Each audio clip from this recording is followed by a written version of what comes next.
Hello, hello, mi gente, and welcome to Border Sessions. We are here live at Star City Studios.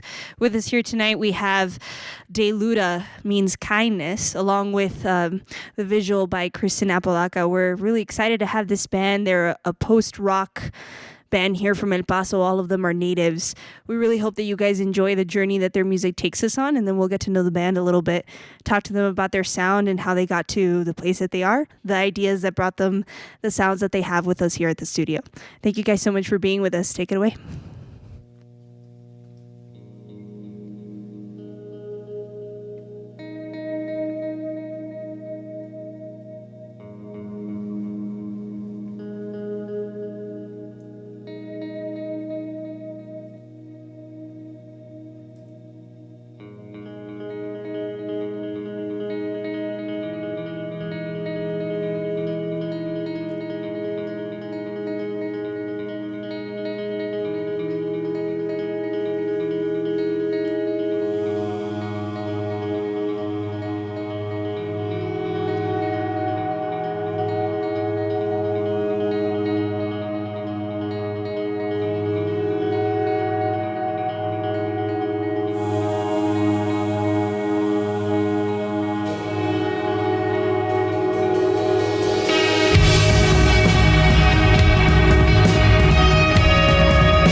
You've just heard Dayluta Means Kindness live here at Star City Studios. Along with them in the studio, we also have artwork by Kristen Apolaca. You can find her at kristen.m.a to follow more of her work online. Why don't we go ahead and get to know you guys a little bit? David, introduce the group. Let us know who you guys are, what you play, so we can get to talk to you about your music and your sound. Cool. Well, again, thanks for having us. Right here to my left is Jesus Chavez. He's our guitar player. Behind me is Ryan. He's our drummer. Adrian, guitar player. And we got Giovanni, who is actually our newest member. Just joined us a few months ago. I think he plays keys as well. The keys, right? Yes. He plays the keys. All right. As we get into talking to you guys about your sound, I think first it would be good to establish a little bit about the post-rock genre. I think for our listeners, it's interesting to know that post-rock is an experimental kind of rock, the use of instruments that are commonly associated with rock music. However, in this case, the guitars are used to build timbre and texture and depth and sounds with typically no vocalist. And you guys had a beautiful way of summing that up. You describe it as a way to provide your listeners the opportunity to create their own narratives to what the songs mean, and is seen as an advantage for you guys. So we'd love to get to know how you guys got together and what brought you to this kind of sound. About 4 years ago, our one of our original guitar members, actually, Reginald, him and I we were friends since high school. And he was moving back from San Antonio and decided to continue doing what he was doing out there with a band from San Antonio called Bright Like the Sun. Mm-hmm. He brought that genre kind of with him and asked me to kind of begin this, second journey of his with a post-rock band. And I had always enjoyed the genre, so we were all for it. About a couple weeks later, Ryan moved to El Paso from San Antonio as well, so they had that background. They knew each other back then. We did a Craigslist ad, thinking we found Adrian after a few trial and errors. Oh, beloved Craigslist. Yeah. That post was actually 2 months old, and he just happened to stumble upon it, and here we are. Wow. Yeah, and then Jesus joined us later on when we somehow realized or figured we needed a third guitarist. So we went through this like really heavy guitar phase where we had 3 guitars. Reginald then decided to leave the band, and to kind of fill that, or on the record, on When You're Young, You're Invincible, we actually had added some keys and stuff to it. Mm-hmm.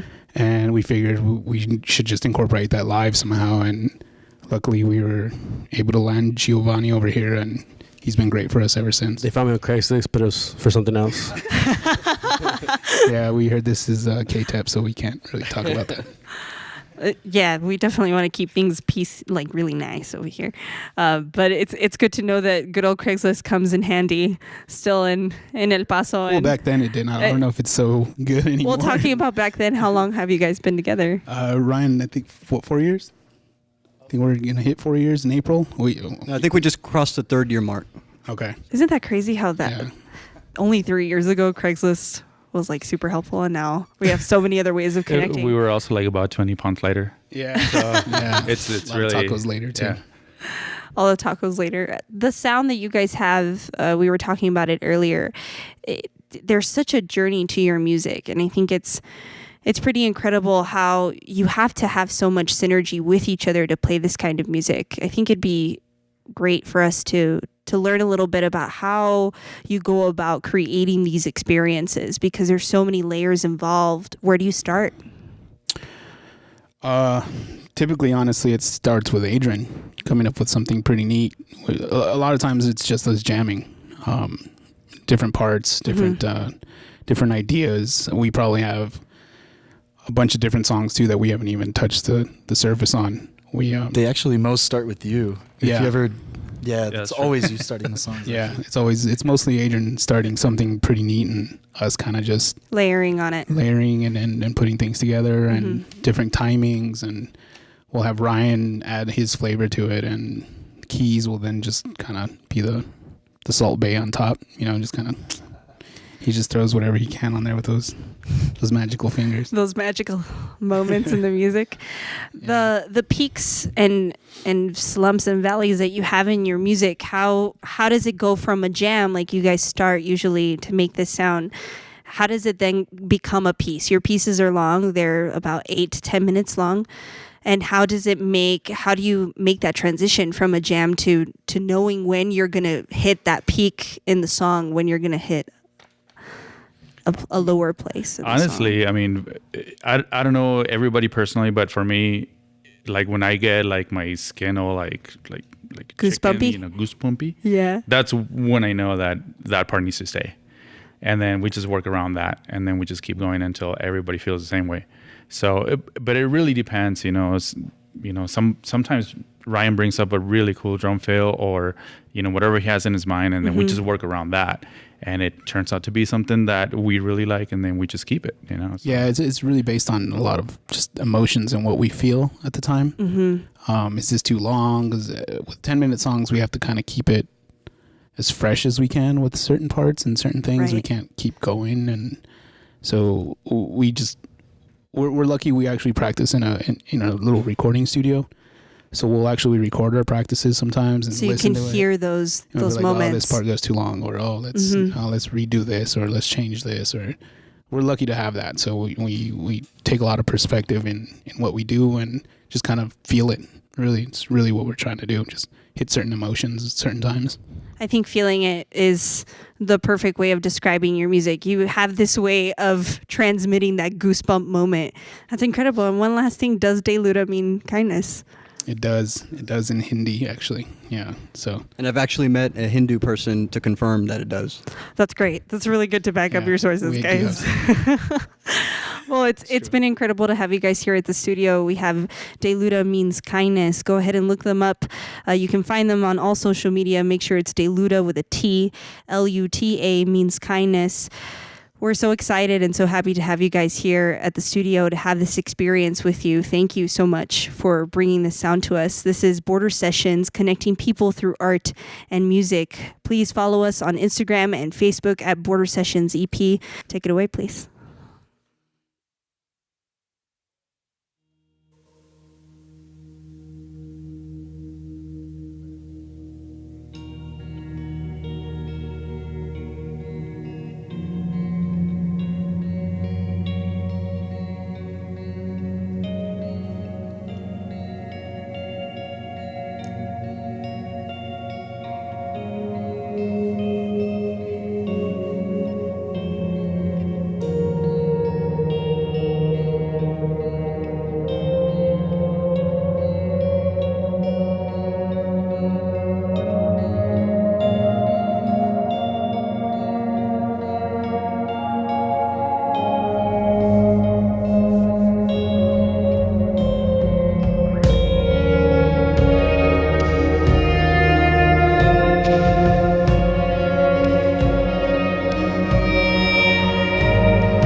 you so much. That was Dayluta Means Kindness here at Border Sessions. Thank you for joining us, and have a good evening. Thank you. Thank you.